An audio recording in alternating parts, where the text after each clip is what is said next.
Hello friends, I'm Dr. Vishal Pathania. I'm an ENT surgeon based in Gurgaon, and today I will speak about ear problems. The ear problems can be like ear discharge, or it can be decreased hearing, it can be vertigo or imbalance, it can be facial nerve weakness, it can be tinnitus or ringing sensation in the ear, or it can be headache as well. Now let's start with the ear discharge. Now the ear discharge is pus coming from the ear, or clear discharge from the ear, or serous discharge from the ear can indicate various problems in the ear.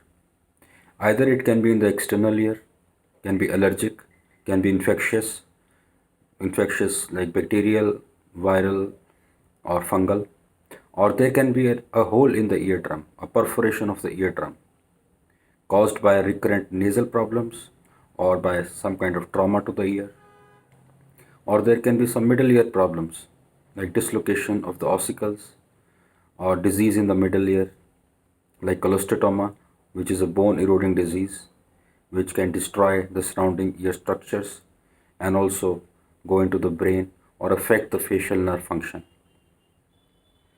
Now, decreased hearing can be either a conductive hearing loss or a sensorineural hearing loss. A conductive hearing loss is usually caused by a wax in the ear, or it can be caused by a perforation in the eardrum, or the bone eroding disease, which I talked about, the cholesteatoma, can also cause a conductive hearing loss, or sometimes some dislocation or fixation of the inner ear bones, of the middle ear bones, can also cause a conductive hearing loss. Now, causes of sensorineural hearing loss can be either congenital or acquired.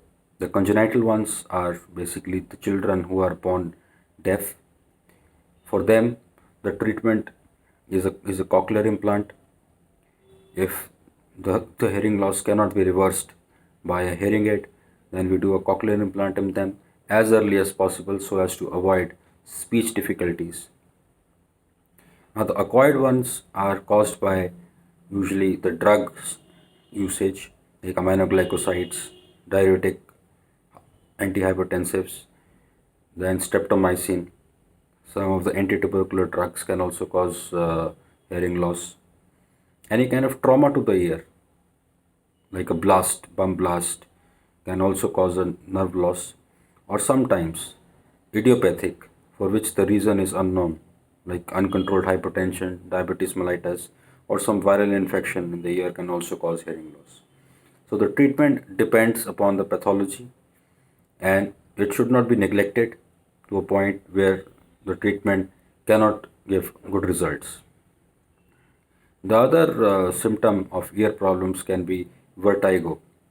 Now, vertigo, 80% of the cases who come to the clinic are caused by ear problems. Now, ear problems associated by vertigo can range from simple wax in the ear, impacted wax in the ear, or some cholesteatoma or the bone eroding disease in the ear, or sometimes otosclerosis, Meniere's disease can also cause vertigo, and sometimes a viral infection of the inner ear can cause acute vertigo.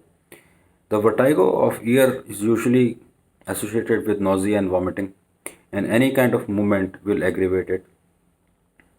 Now, the other feature or symptom in the ear problems can be facial nerve weakness, because the facial nerve, it transverses the ear after coming out of the brain, and then it passes to the parotid gland.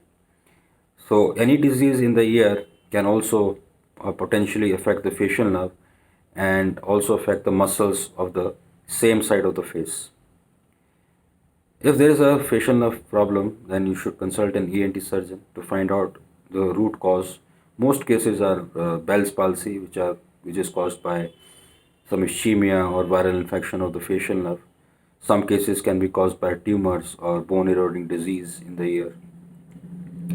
The other thing is, apart from facial nerve, then there is headache. Sometimes headaches can be caused by ear discharge, by tumors or some bone eroding disease, which can thin the tegmen, which is the bone between the ear and the brain, and cause pressure on the brain and cause severe pain and sometimes convulsions, nausea, and vomiting as well. Now, the investigations for all these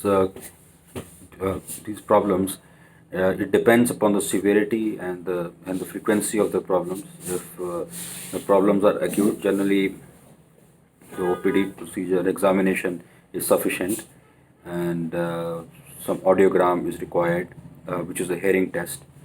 An examination under microscopy may be required. In some cases in which we suspect any complications, we advise a CT scan of the ear to find out the extent and the severity of the disease. And accordingly, we devise the treatment, either medical treatment for acute conditions, for allergic conditions, for tinnitus, or for tumors, or for cholesteatoma. We also advise surgical treatment, which ranges from a simple tympanoplasty or laryngoplasty, which is repair of the eardrum, to more extensive, like for cholesteatoma, we do a mastoidectomies, and for tumors, also we do mastoidectomies, and for severe nerve loss or hearing loss, we do a cochlear implant surgery. And all these surgeries are done under microscope, under extreme magnification, and usually they have very high success rate. So feel free, if you have any ear problems which I've discussed, to if you have to discuss these problems, or if you are facing, you or your family members are facing these problems, be free to contact me in my clinic, or you can call me for any queries, WhatsApp me. Okay. Thank you so much for listening.